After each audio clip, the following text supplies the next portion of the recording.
हरियाणा विद्यालय शिक्षा विभाग द्वारा एजुसेट प्रायोजित कार्यक्रम में आप सभी का स्वागत है। हमारी आज की प्रस्तुति है कक्षा 7वीं के हिंदी पाठ्यक्रम में संकलित पाठ संघर्ष के कारण मैं तुनक मिजाज हो गया। यह एक साक्षात्कार है जिसे लिया है विनीता पांडे ने।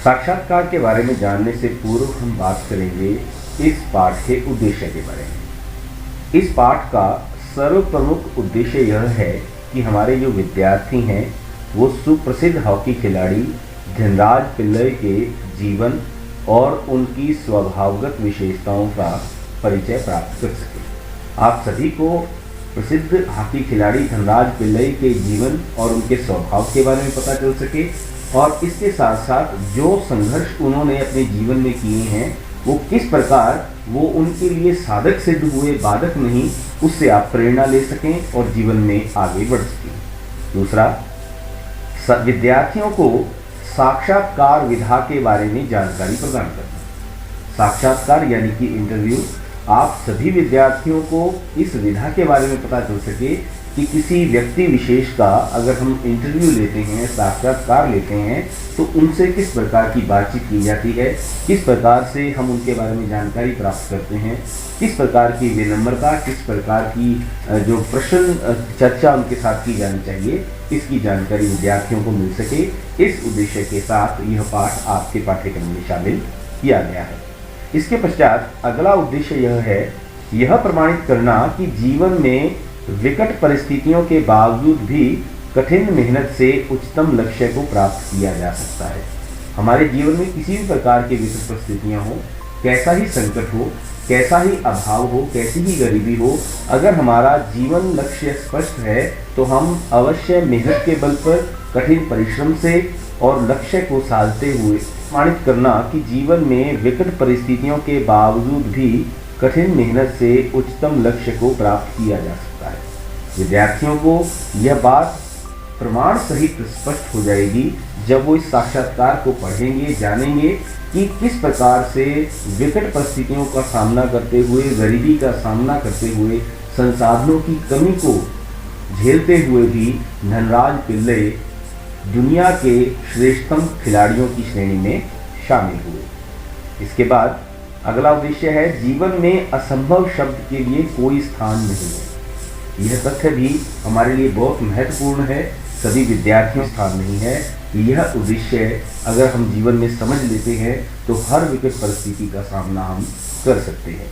जीवन में सब कुछ संभव है अगर कठिन मेहनत, कठिन परिश्रम किया जाए। इसके बाद संसाधनों की कमी, गरीबी अथवा पढ़ाई में पिछड़ापन भी आपको सफल होने में बाधक नहीं हो सकता। अगर आपके यहाँ ऐसे संसाधन नहीं है, घर में गरीबी है अथवा आप पढ़ाई में बहुत बेहतर प्रदर्शन नहीं कर पा रहे हैं, फिर भी आप अपने जीवन में सफल हो सकते हैं। यह प्रेरणा आपको प्राप्त होगी जब इस साक्षात्कार को आप अच्छे ढंग से समझेंगे। यदि है तो सख्त परिश्रम का फल एक ना एक दिन अवश्य मिलता है। यह साक्षात्कार का बिल्कुल सारांश है, मुख्य उद्देश्य है। धनराज पिल्लई ने अपने जीवन में ये ध्यान रखा था कि उसे एक श्रेष्ठ हॉकी खिलाड़ी ही बनना है, तो इसलिए उसने सख्त मेहनत की और सख्त मेहनत करते हुए विपरीत परिस्थितियों के बावजूद भी, विकट परिस्थितियों को झेलते हुए भी, संकटों को झेलते हुए भी, गरीबी और पढ़ाई में पिछड़ेपन का सामना करते हुए भी, संसाधनों की कमी के बावजूद भी वो निरंतर लगे रहे, क्योंकि उनके सामने एक ही लक्ष्य था, बिल्कुल मछली की आंख की तरह। यानी कि जिस प्रकार अर्जुन का एकमात्र लक्ष्य उसको दिखाई दे रहा था कि उसको मछली की आंख में निशाना लगाना है, तो उसी प्रकार अपने जीवन में एक स्पष्ट लक्ष्य रखकर चले थे कि उन्हें जीवन में श्रेष्ठतम हॉकी खिलाड़ी बनना है, तो वो सफलता उन्हें एक दिन प्राप्त हो गई। खेलोगे कूदोगे तो होगे खराब, पढ़ोगे लिखोगे तो बनोगे नवाब, इस कथन पर अब प्रश्न चिन्ह लग चुका है। इसका भाव यह है कि पहले हमारी पारंपरिक रूप से ये अवधारणा थी कि केवल शिक्षा के माध्यम से उच्च शिक्षा प्राप्त करते हुए ही हम जीवन में श्रेष्ठता को या उच्चतम लक्ष्य को प्राप्त कर सकते हैं। किंतु ऐसा नहीं है। बहुत से ऐसे खिलाड़ी हैं जो उच्चतम शिक्षा के बिना भी अपने अच्छे खेल के दम पर आज बुलंदियों पर है। सचिन तेंदुलकर इसका उदाहरण है, जो कक्षा 10वीं में गणित के अंदर असफल हो गए थे, लेकिन उनके सामने एक लक्ष्य था कि मुझे एक अच्छा क्रिकेट खिलाड़ी बनना है, तो अपनी सख्त मेहनत, अपने समर्पण के साथ उन्होंने उस लक्ष्य को प्राप्त किया। लेकिन यहाँ पे ये बात आपको स्पष्ट कर दी जाती है कि इसका अभिप्राय यह कदापि नहीं है कि केवल खेल ही सफलता का आधार है। शिक्षा जीवन सफलता के लिए मूल आवश्यकता है और हमेशा रहेगी। यह सफलता के लिए सहायक और साधक है, बाधक नहीं है। तो प्यारे विद्यार्थियों, आपने इस बात को हमेशा ध्यान में रखना है कि चाहे हमारे जीवन में कैसी ही विकट परिस्थितियां हो, संसाधनों का अभाव हो, गरीबी हो, अगर हम चाहें, सख्त मेहनत करें, कठिन परिश्रम करें और अपना लक्ष्य स्पष्ट रखें, तो एक दिन सफलता आपके कदम चूमेगी। तो आइए सबसे पहले इस साक्षात्कार का सारांश जानते हैं। धनराज पिल्लई हॉकी के सुप्रसिद्ध खिलाड़ी हैं। जब उनकी उम्र 35 वर्ष की थी, तब विनीता पांडे ने उनका साक्षात्कार लिया था। उनके जीवन के कई पहलुओं की जानकारी मिलती है। धनराज ने साक्षात्कार में अपने बचपन के मुश्किल दिनों की चर्चा की है, जब गरीबी के कारण उनके पास हॉकी स्टिक खरीदने के लिए भी पैसे नहीं थे। वह साथियों की स्टिक उधार मांगकर हॉकी खेलने का शौक पूरा करते थे। जब उनके बड़े भाई भारतीय कैंप के लिए चुन लिए गए, तब उनकी पुरानी स्टिक धनराज को मिली। धनराज ने 1985 में मात्र 16 वर्ष की आयु में मणिपुर में जूनियर राष्ट्रीय हॉकी खेली। वह देखने में दुबले पतले थे, फिर भी कोई उनसे भिड़ने की कोशिश नहीं करता था। 1986 में सीनियर टीम में जगह मिलने पर वह मुंबई चले आए। अपने बेहतरीन खेल की बदौलत उन्हें ऑलविन एशिया कप कैंप के लिए चुन लिया गया। तब से उनकी सफलता की कहानी शुरू हुई। धनराज का पढ़ने में मन नहीं लगता था। उन्होंने 10वीं कक्षा तक की शिक्षा ग्रहण की है, परंतु आज हॉकी की बदौलत वह स्वयं को बैचलर ऑफ हॉकी मानते हैं। विनीता के प्रश्न का उत्तर देते हुए धनराज बताते हैं कि उनका बचपन अत्यंत अभाव में बीता। वह स्वयं को बहुत असुरक्षित महसूस करते थे, इस कारण वह आक्रामक हो गए। उनकी तुनक मिजाजी की वजह यह है कि उनसे अपना गुस्सा रोका नहीं जाता और वह सीधे सीधे बात कहने के आदी हैं। जीवन में हर छोटी बड़ी चीज़ के लिए उन्हें संघर्ष करना पड़ा है, इसलिए वह चिड़चिड़े भी हो गए हैं। इन कमियों के बावजूद वह एक भावुक इंसान है कि वह नहीं देख सकते तथा परिवार एवं दोस्तों की कद्र करते हैं। इतना ही नहीं, अपनी गलतियों के लिए माफ़ी मांगने में उन्हें कोई संकोच नहीं होता है। परिवार में सबसे अधिक वह अपनी माँ के करीब हैं, साथ ही बड़ी भाभी कविता को भी प्रेरणा स्रोत मानते हैं। धनराज बताते हैं कि सन 1988 में जब वह राष्ट्रीय खेलों में भाग लेने दिल्ली गए थे, तब उन्होंने पहली बार कृत्रिम घास देखी थी। उन्हें यकीन नहीं हुआ था कि विज्ञान इतनी तरक्की कर चुका है कि कृत्रिम घास तक उगाई जाने लगी है। आरंभ में शोहरत मिलने के बाद भी धनराज के पास पैसों की कमी रही।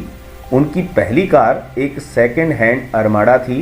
वह उस वक्त भी लोकल ट्रेनों और बसों में यात्रा करने को मजबूर थे। आमदनी में उन पर पूरे परिवार की जिम्मेदारी भी थी। उन्होंने पैसा जमा कर बहन की शादी की। सन 2000 में अपनी मेहनत के पैसों से उन्होंने फोर्ड आइकॉन खरीदा। विदेशों में खेलकर कमाए धन से उन्होंने 1994 में पुणे में 2 बेडरूम का छोटा सा फ्लैट खरीदा था। 1999 में महाराष्ट्र सरकार ने उन्हें पवई में एक फ्लैट दिया। धनराज कहते हैं कि ऐसे घर को खरीदने की उनकी खुद की हैसियत कभी नहीं हो पाती। आज जब धनराज प्रतिष्ठित व्यक्तियों से मिलते हैं तो उन्हें लगता है कि वह कितने खास हैं। हॉकी के कारण ही उन्हें यह सम्मान मिला है। साक्षात्कार। पुणे की तंग गलियों से लेकर मुंबई के हीरानंदानी पवई कॉम्प्लेक्स तक आपका सफ़र बहुत लंबा और कष्ट साध्य रहा है। उस सफ़र के बारे में कुछ बताएं। बचपन मुश्किलों से भरा रहा। हम बहुत गरीब थे। मेरे दोनों बड़े भाई हॉकी खेलते थे, उन्हीं के चलते मुझे भी इसका शौक़ हुआ, पर हॉकी स्टिक खरीदने तक की हैसियत नहीं थी मेरी, इसलिए अपने साथियों की स्टिक उधार मांगकर काम चलाता था। वह मुझे तभी मिलती जब वे खेल चुके होते थे। इसके लिए बहुत धीरज के साथ अपनी बारी का इंतज़ार करना पड़ता था। मुझे अपनी पहली स्टिक तब मिली जब मेरे बड़े भाई को भारतीय कैंप के लिए चुन लिया गया। उसने मुझे अपनी पुरानी स्टिक दे दी। वह नई तो नहीं थी, लेकिन मेरे लिए बहुत कीमती थी क्योंकि वह मेरी अपनी थी। मैंने अपनी जूनियर राष्ट्रीय हॉकी सन 1985 में मणिपुर में खेली। तब मैं सिर्फ 16 साल का था और देखने में दुबला पतला और छोटे बच्चे जैसा चेहरा। अपनी दुबली कद काठी के बावजूद मेरा ऐसा दबदबा था कि कोई मुझसे भिड़ने की कोशिश नहीं करता था।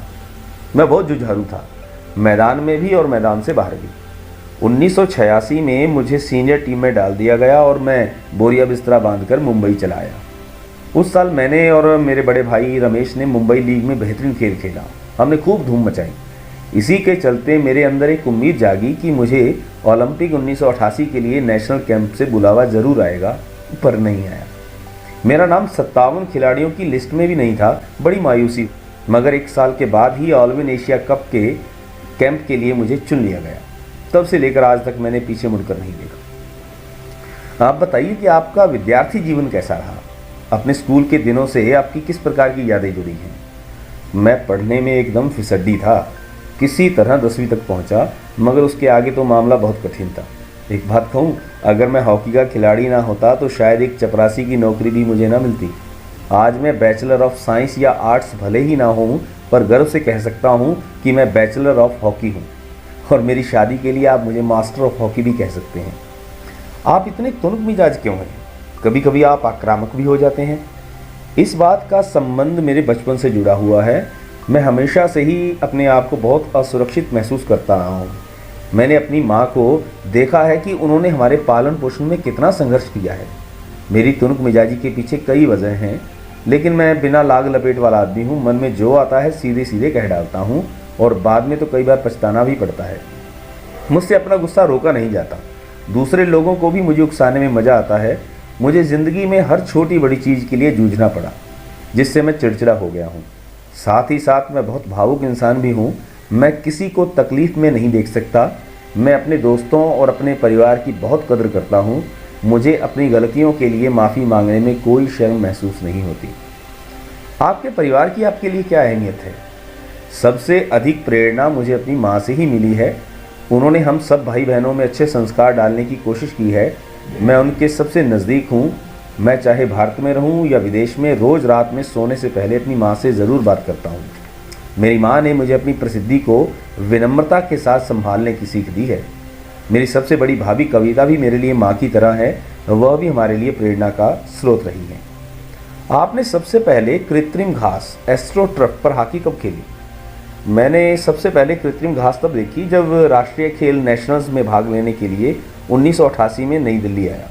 मुझे याद है कि किस तरह सौम्या और जोक्विम करवालो मुझे एक कोने में ले जाकर कृत्रिम घास पर खेलने के गुर बता रहे थे, और जब वे बताने में लगे हुए थे मैं झुक झुक कर उस मैदान को छू रहा था। मुझे विश्वास ही नहीं हो रहा था कि विज्ञान इस कदर तरक्की कर सकता है जिससे कृत्रिम घास तक उगाई जा सके।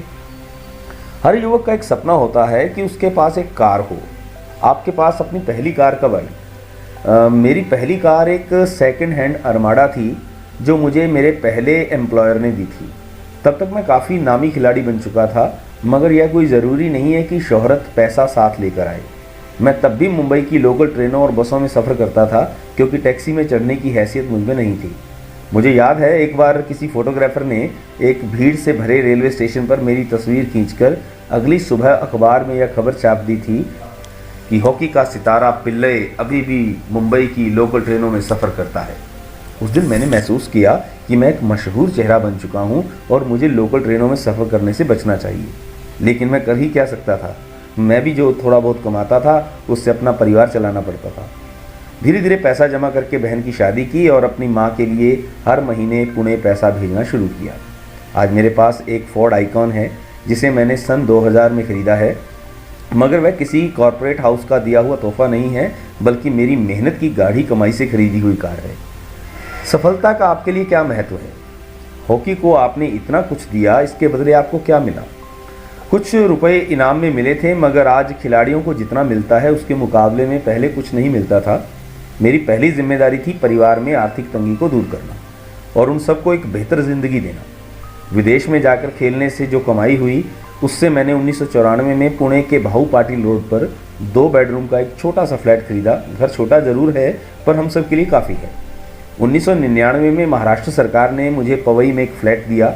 वह ऐसा घर है जिसे खरीदने की मेरी खुद की हैसियत कभी ना हो पाती। सेलिब्रिटीज़ के साथ एक ही मंच पर बैठना आपको कैसा लगता है? बहुत अच्छा लगता है। जब हम राष्ट्रपति से मिले तब यह महसूस हुआ कि हम कितने खास हैं। हॉकी ही है जिसके चलते हर जगह प्रतिष्ठा मिली। धन्यवाद। प्रश्नोत्तर।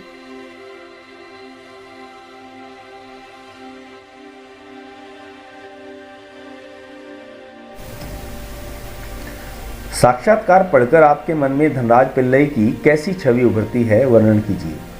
जैसे कि साक्षात्कार में उल्लेख किया गया है, धनराज पिल्लई दुबली कदकाठी के हैं, वे बहुत जुझारू स्वभाव के हैं, वह अपने आप को बहुत असुरक्षित महसूस करते हैं। बचपन का समय संघर्षपूर्ण होने के कारण वे तुनक मिजाजी हैं, उन्हें गुस्सा अधिक आता है। वे अपने घर परिवार की बहुत इज्जत करते हैं। पहले वे अपनी पढ़ाई लिखाई को लेकर खुद को हीन समझते थे, लेकिन बाद में हॉकी से मिली प्रसिद्धि के बाद उन्हें खुद पर गर्व है। प्रश्न 2। धनराज पिल्लई ने जमीन से उठकर आसमान का सितारा बनने तक की यात्रा तय की है। लगभग 100 शब्दों में इस सफर का वर्णन कीजिए। पिल्लई का जमीन से उठकर आसमान का सितारा बनने की यात्रा अत्यंत संघर्षपूर्ण रही। इनका बचपन मुश्किलों से भरा था। गरीब परिवार में होने के कारण इनके पास अपनी हॉकी स्टिक तक नहीं थी।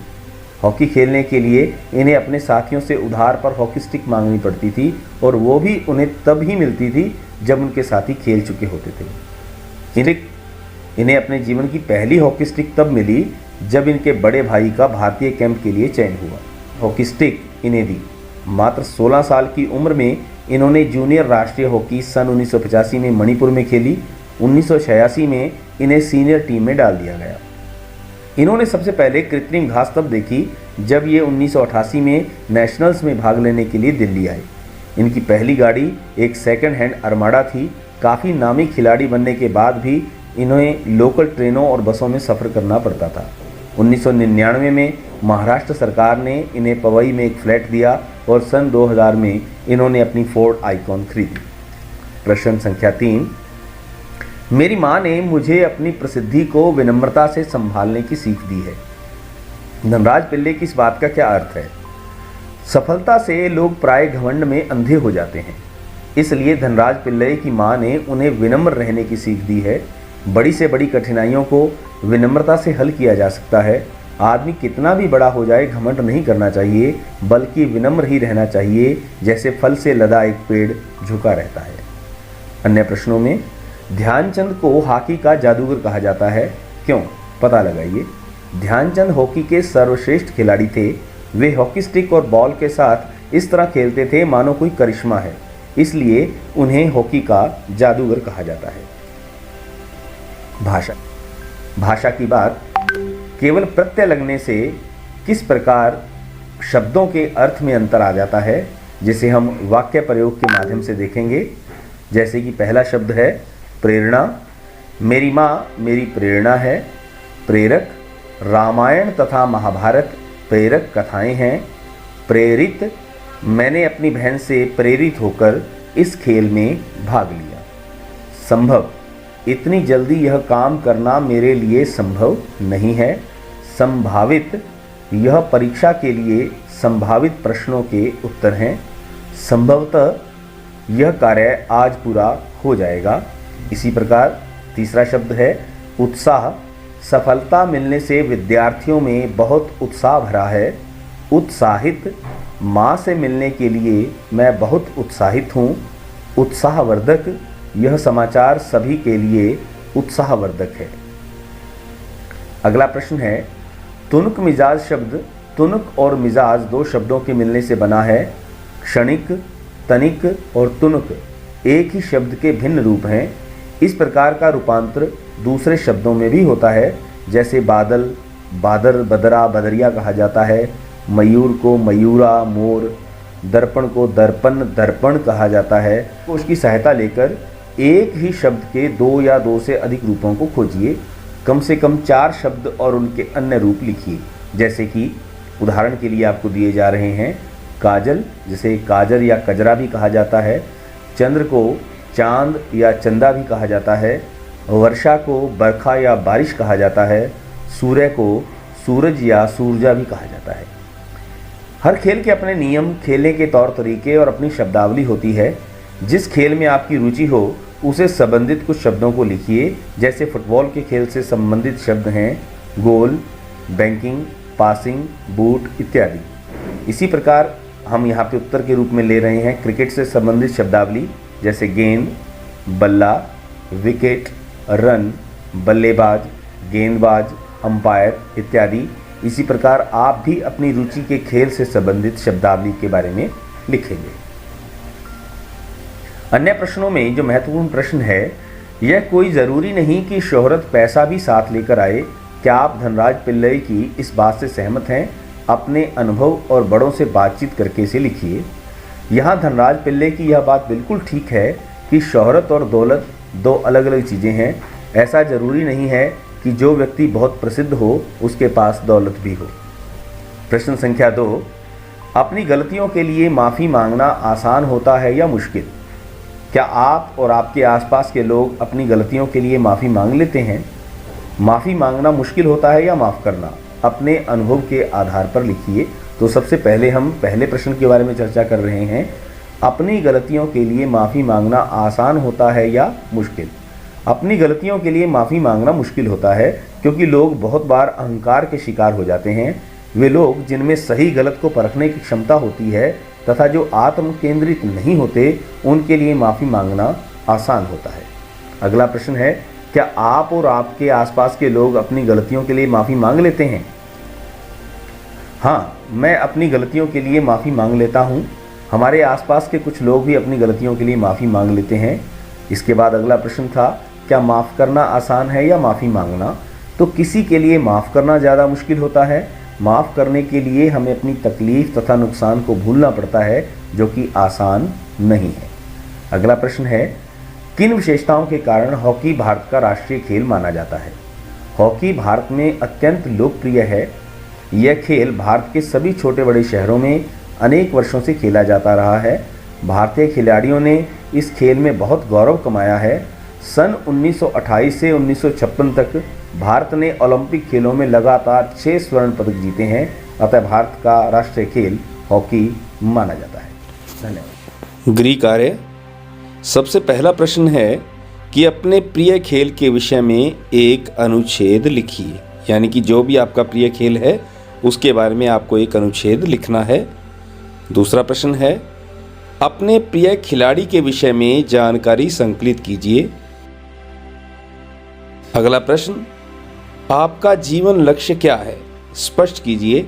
जिस प्रकार धनराज पिल्लई का अपना जीवन लक्ष्य था कि उसे एक सफल हॉकी खिलाड़ी बनना है, उसी प्रकार आपके जीवन का लक्ष्य क्या है उसे स्पष्ट कीजिए। एक क्षेत्र अथवा गांव के किसी प्रसिद्ध व्यक्ति का साक्षात्कार लेने का प्रयास करें। इसके लिए जो आप प्रश्न निर्माण करें उसमें आप अपने विषयाध्यापक जो आपके हिंदी टीचर हैं उनका मार्गदर्शन ले सकते हैं। जितने भी परियोजना कार्य आपको यहाँ पे दिए जा रहे हैं उनके बारे में अपने विषयाध्यापक के साथ चर्चा करें और उन्हें उनके मार्गदर्शन में ही पूरा करने का प्रयास करें। धन्यवाद।